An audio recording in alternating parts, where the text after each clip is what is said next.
All right, UFC Fight Night, Dolidze, Hernandez, full card predictions. I'm going to get to the picks in a second, but there's a quick rant I want to go on before we get started.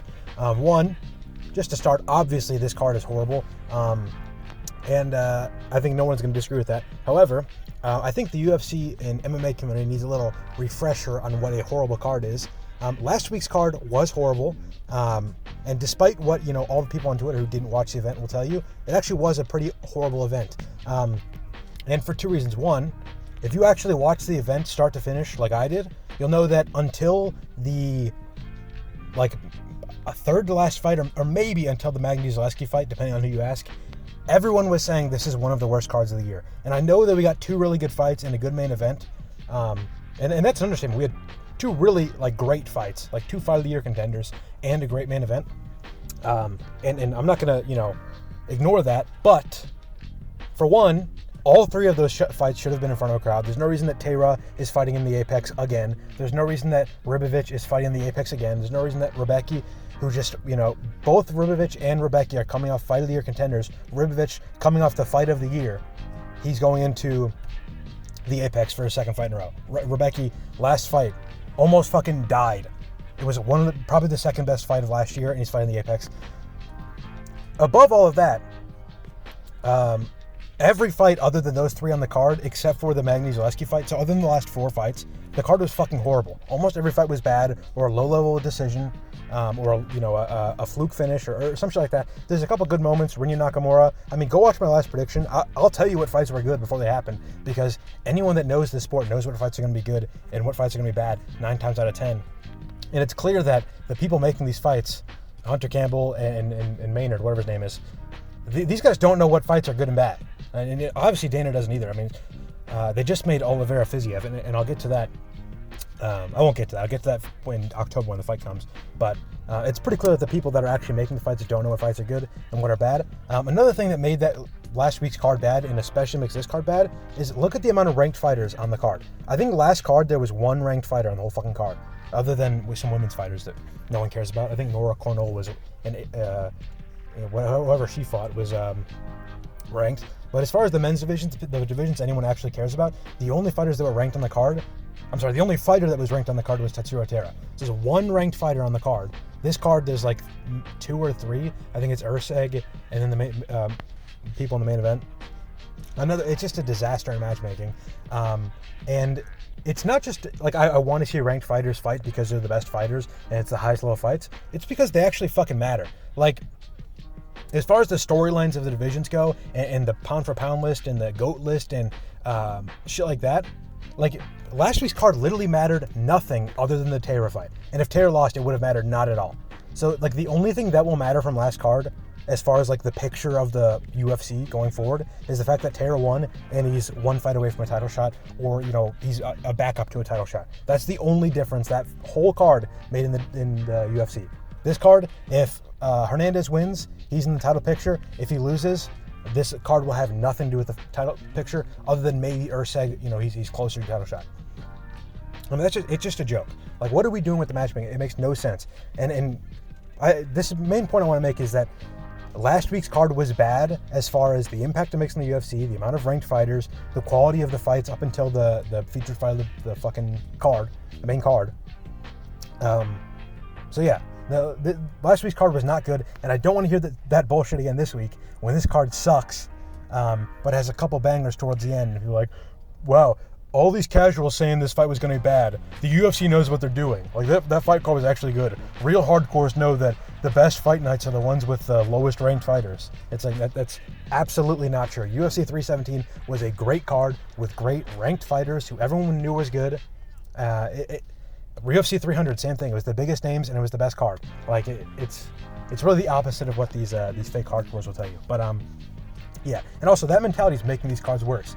When the UFC sees that most of the people that the biggest account like Spin and Backfist and Dovey Seam, all the people that they feature on the fights when they tweet, when they see that these talking heads are saying that the fights are actually good when they're bad, it motivates them to keep putting on bad fights because they think that people actually want them. So on to the predictions. That was a 5-minute rant. I think it was worth it. These predictions will be quick because this card sucks. Speaking of Card sucking. First fight of the card, we got Cody Brundage versus Eryk McConico. Can Cody Brundage just go away? I'm sick of it. Who wants to watch this card other than people in Cody Brundage's family? He's fighting Eryk McConico. Eryk McConico is horrible. Shouldn't be in the UFC. He looked like pretty fucking horrible against Nursultan Nazarbayev, who's a decent fighter. I'm going to pick Cody Brundage begrudgingly. Now, what's ridiculous about this fight is like, oh man, I was like, Cody Brundage is fighting Eryk McConico? Who was he originally scheduled to fight? This fight got made in the last week. Oh, he wasn't scheduled to fight anyone. They just made this fight on fucking 10 days notice for no reason. Like, who wanted? No one wanted to see this fight.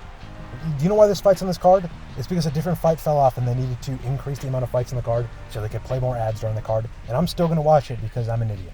So, yeah, Cody Brundage versus Eryk. I'm picking Cody Brundage. I didn't look into this card. I'm sorry, this fight. Eryk McConico sucks. Cody Brundage he's good at fluking wins against shitty opponents, and that's probably what he's going to do this time. So I'll pick Cody Brundage. Next fight, Gabriella Fernandes versus Juliya Stoliarenko. Again, why is Juliya Stoliarenko in the fucking UFC? She got submitted by Molly McCann. Or no, wait, didn't she beat Molly McCann? She beat Molly McCann. Okay, never mind. She looked horrible in her last fight against, who was it? Luana Carolina. Yeah, I'm picking Gabriella Fernandes. She's a minus 400 favorite. She's really not that good. I know she beat Wang Kong. That was a fluke. I mean, she's not very good. She was like plus 900 in that fight or some shit like that. She arguably lost to Carly Judice in kind of a robbery. Her other two wins in the UFC. I'm sorry, she lost to Teresa Bleda, who's no longer in the UFC. Lost to Jasmine Jadrivicius, whatever. That's not a bad loss. Is that her whole UFC career? That's a whole UFC career. All right, so she lost to someone who's been cut. She lost to a good fighter. She fluked a win over a good fighter or a decent fighter, and she arguably lost to a bad fighter. So I'll pick her. She's a favorite for a reason, but I think Stoliarenko could definitely win this fight. I just think the reason why Stoliarenko is such a big underdog is because she's mainly a grappler, and I don't think she's going to submit Gabriella Fernandes. And she's probably outmatched outside of maybe like a submission advantage. So I'm gonna go with Fernandes begrudgingly. Though what sucks is that Fernandes is gonna win this, be on a 3-fight winning streak, probably get someone ranked, and then lose like 4 or 5 in a row like Andrea Lee. And the UFC's like, well, she won 3 in a row and she beat Wang Kong, so let's keep her. She's gonna be on these fucking cards, ruining them every time. So she's never had a good fight other than the Wang Kong fight, and that was like a 1 in 100 fluke. So whatever. Sorry to be in a bad mood, but this card is horrible, and I'm gonna watch it. What's good is that the night before the fights, Shuto is putting on a card. It's a pretty decent card, so I'm gonna watch that, and that's gonna be entertaining. And I'm probably gonna stay up till 6 a.m. watching that, and then I'm gonna wake up and watch the shitty UFC event, and then go to sleep because that's what my life has become. Next fight of the card, Uros Medic versus Gilbert Urbina. I was pretty high on Uros Medic coming in the UFC. He lost to Jalen Turner. At a welterweight, which isn't a great look because Jalen Turner's not a welterweight. He's just a really big light. I guess he's kind of welterweight size, but he didn't have a very good run at welterweight. But I think Uros Medic looked pretty good against some other guys he fought. I liked his performance against Matthew Semmelsberger, who's always kind of a tough out. Not so much anymore. He got kind of smoked by Charles Radke, and he didn't look very good against a couple of opponents, but there was a time where he was like a tough out. And Uros Medic, he lost to Muktabek Orobai on short notice. That wasn't a great performance, but, you know, Muktabek Orobai is pretty good. He's got that lightweight skill. And I liked Uros Medic, how he looked against Tim Means. He fought a bum, but he did what you should do against a bum, which is get a highlight knockout against him. But I really don't look like how he looked against Punahele Soriano. I know Punahele Soriano, I know that was like a quick knockout, and it's like there's not much to learn from it, but Punahele Soriano is not very good. He's known for being like this guy with big power that never uses it, never gets a finish. And if you're the guy that he gets a finish against, I'm not very high on you. However, he's fighting Gilbert Urbina, and Gilbert Urbina is worse than Uros Medic, and probably everyone Uros Medic has fought, maybe other than Tim Means. So yeah, Uros Medic, another guy, shouldn't be in the UFC. Lost to Charles Radke by finish, not a good look. Lost to Brian Battle. He beat Orion Koshka, which we thought might have been a decent win, because the Koshka brothers were kind of hyped for like a week or two, because one of them beat like Blood Diamond or something. They were basically like the bottom feeders. They were trying to make welterweight look like middleweight. I would say Gilbert Urbina is a very middleweight fighter. Like he's not good at anything specifically. He doesn't have good finishing potential. He's just like an American regional guy who beat a bunch of bums on the regional scene and got a good looking record. Got signed to the UFC. He's not very good though. I think he lost in the Contender Series. Let me check. He didn't. He lost to Sean Brady. Oh, that's not bad. But, yeah, his second most recent win is like almost 6 years ago. Bad luck. I'm going to go with Uros Medic. That was way too much time to spend on that shitty fight. Next fight up the card, speaking of shitty fights, Joselyne Edwards versus Priscila Cachoeira. All of your staples of shitty Apex cards are here. You got Gilbert, Urbina, Priscila Cachoeira, Juliya Stoliarenko, Cody Brundage. We'll see more later. But I'm going to go with Joselyne Edwards. She's actually put on a pretty decent run in her last two. She finished Tamir's Vidal and Chelsea Chandler, both of whom I think were formerly ranked at, bantamweight, which is a bad look for bantamweight.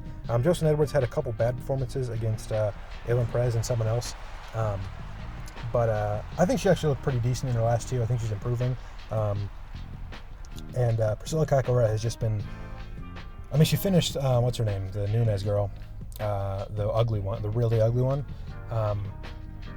but other than that, Joselyne Nunes, that's her name. But other than that, it's looked pretty horrible recently. Priscila Cachoeira was basically just signed because she was undefeated and they needed someone to fight Shevchenko. If you watch any of her fights, you know she's pretty shit. But she does have decent finishing potential. But I don't think she's going to finish Joselyne Edwards. So, I mean, Aylin Perez is pretty decent and she couldn't finish her. So, yeah, I'm going to go with Joselyne Edwards. Next fight up the card, Elijah Smith versus Toshiomi Kazama. I'm going with Elijah Smith, big favorite. I think I'm picking maybe all favorites, we'll see. But, yeah, I don't think Toshiomi Kazama is that bad. He got finished by Garrett Onfield. I guess he's not that good. Finished by Rinya Nakamura. Don't like that. He was on road to UFC, right? My correct, or am I being racist? He was, yeah. And he did fine. But Elijah Smith is a pretty highly touted prospect. Pretty sure he's out of like LFA or some shit like that. Yeah, he looked decent against Vince Morales. He's kind of a tough out. I didn't like that performance when it happened, but Vince Morales, I think, later fought Raul Rosas, and he looked pretty solid in that fight, if I'm thinking of the right guy. So I don't hate taking him to a decision, and I think Elijah Smith is good enough to beat Kazama. I just don't know why he's such a big favorite when he looked like not very good in his only UFC fight. So, I kind of want Kazama to win because I think Japan needs more representation in the UFC, but yeah, I'll go with Elijah Smith. Sure. Next fight of the card, Julius Walker versus Rafael Cerqueira. Cerqueira, interesting cat.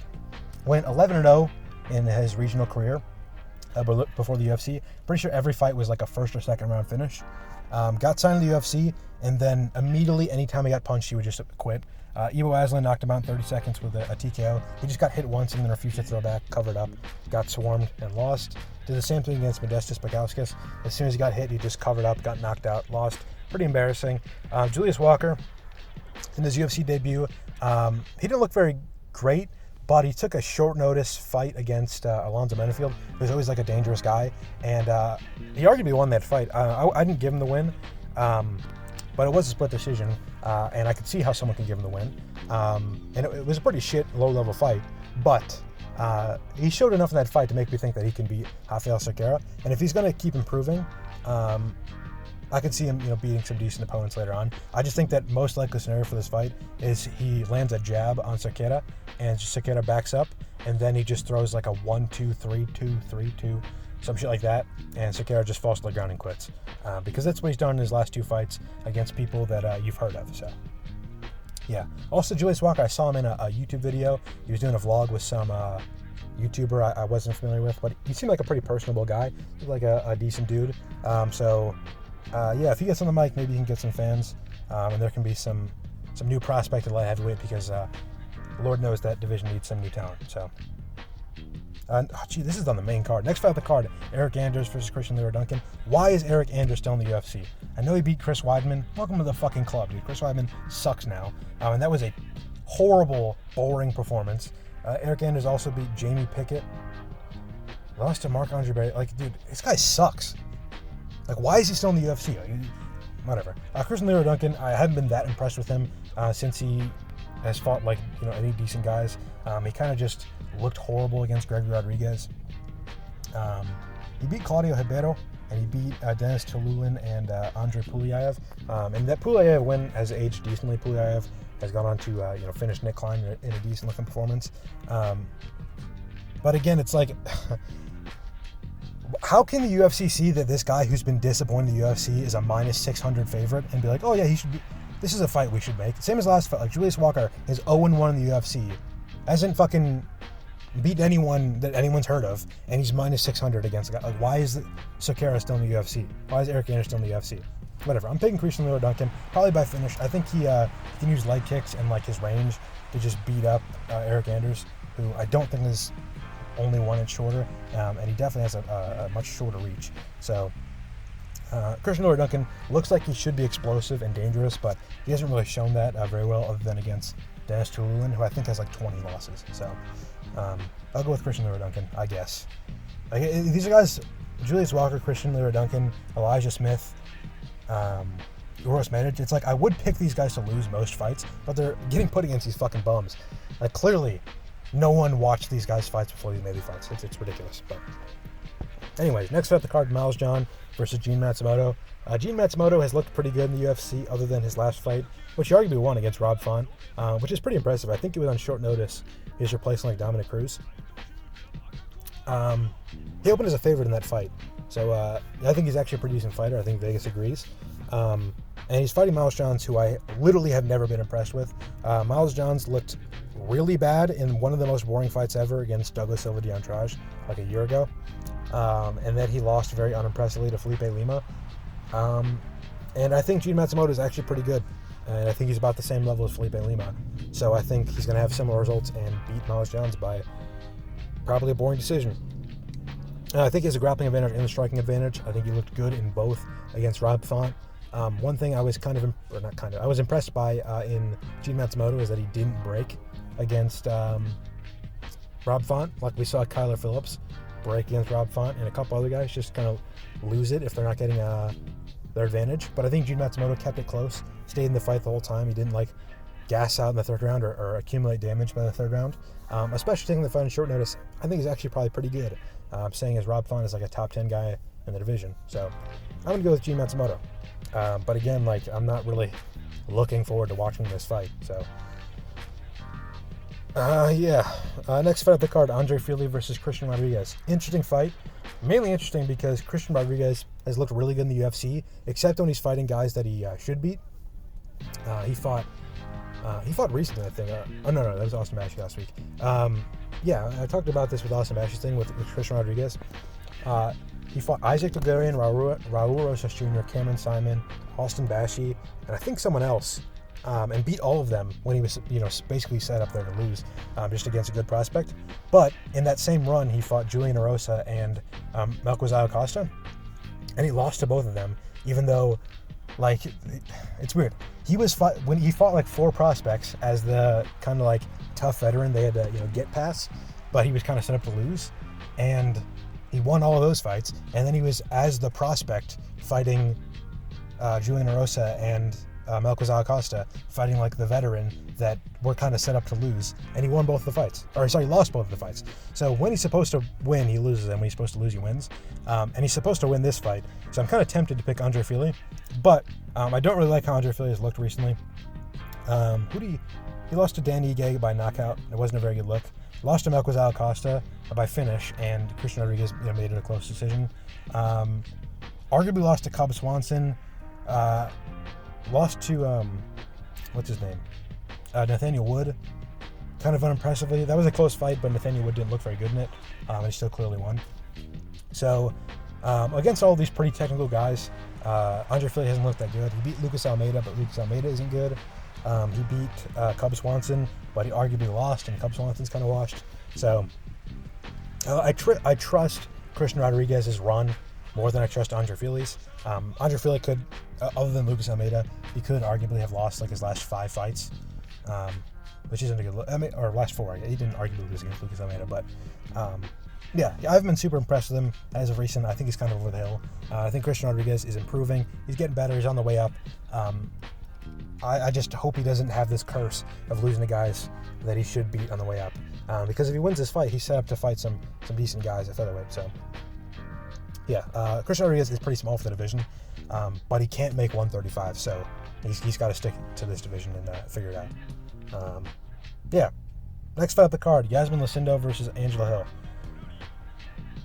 I'm kind of tempted to pick Angela Hill. Fuck it. I'm going to pick Angela Hill. I'm going to pick the underdog. I know Angela Hill is 40, and she hasn't looked like that great recently, but she beat Ketlin Souza in her last fight. She beat Luana Pinheiro. She beat Denise Gomes. She's beaten like these pretty decent fighters. I know Iasmin Lucindo is probably improving, but she arguably lost her last two against like the only decent fighter she's fought. And the last fighter she like definitely beat was Karolina Kowalkiewicz, who was horrible. She beat Poliana Viana by submission, but anyone can submit her. And yeah, she beat Brogan Walker, who I didn't know was a girl. I've seen that name before. Didn't know was a girl. Interesting. Yeah, I'll pick. This is the kind of fight Angela Hill wins, so I'm just gonna pick her, kind of based on that. Yeah, fuck it. I'll pick Angela Hill. Iasmin Lucindo isn't good on the feet. She's not good at takedowns. She looked really bad in her last fight. Like, it could not impose her will at all. And I feel like Angela Hill is not very easy to impose her will against. And you know what? I think Angela Hill wins this fight and then retires and kind of goes out on a win. Unfortunately, it'll be in the Apex, but I doubt she's going to get like a fight in front of a crowd. A guy just ran a stop sign right in front of me, but yeah, I'll go Angela Hill. Co-main event, Steve Erceg versus Ode Osbourne. I'm going Steve Erceg. I think he's really good still. I think he looked good against Moreno. I don't think he arguably won that fight. I think he pretty clearly lost. But I do think he looked pretty solid. I think he beat Pantoja, which a lot of people are like, when that fight happened, pretty much, I was like 70% of people are calling that like a robbery, or at least they thought Erceg won. And now there's like this revisionist history where it's like, you know what, it actually was closer than I was giving it credit for. Actually, I think Erceg pretty clearly won. I think it was like 1-3-5 or something like that. So yeah, I'm gonna go with Erceg. Like, I just think he's good. He lost to Cachoeira France, but that was just a bad matchup for him. Like, he's fighting a really explosive guy. And Ode Osbourne really isn't knocking people out. I know he knocked out Luis Garul in his last fight, where he was underdog, and he almost knocked out Lazy Boy in his fight before that. But I think Erceg is a lot defensively better than those guys. And the only guy he's been, actually like hurt by is Cachoeira France, and that was just like a bad stylistic matchup on the feet. All the people that Ode Osbourne has looked good against recently, or at least the last two, Luis Garul and what's his name, Lazy Boy. Like, Lazy Boy has a really bad defensive habit of just not covering his chin when he gets hit with a jab. Like, he just gets jabbed and then goes for something. You saw that a lot in his last fight, Kevin Boras, where Boras would just throw a jab and then wait and throw a two, and he would land it like, no hyperbole, 80% of the time he threw a right hand, he landed it like clean, right on the chin. And I don't think Steve Erceg has that bad of a habit. And Luis Garul, I'm not gonna lie, that was a similar level fluke to Erceg losing to Cachoeira France. I think that Garul's probably the better fighter. Maybe not overall. I think Garul's a little overrated, or he was going to that fight. But I think he's probably better than Ode Osbourne. Probably wins like 6 out of 10 times, maybe like 55 out of 100 times. So I think Erceg's much higher level than that. Like, I know a lot of shit was given to Erceg recently for like getting the Moreno fight, getting the Cachoeira France fight, getting the title fight, after his best win being Matt Schnell or David Dvorak. But I think Matt Schnell and David Dvorak are better than Ode Osbourne. So he's earned this fight at least. He was supposed to fight Hyun-Sung Park, which is a much tougher matchup. He was probably worried about getting beat up on the feet, so he probably trained to improve his defense on the feet.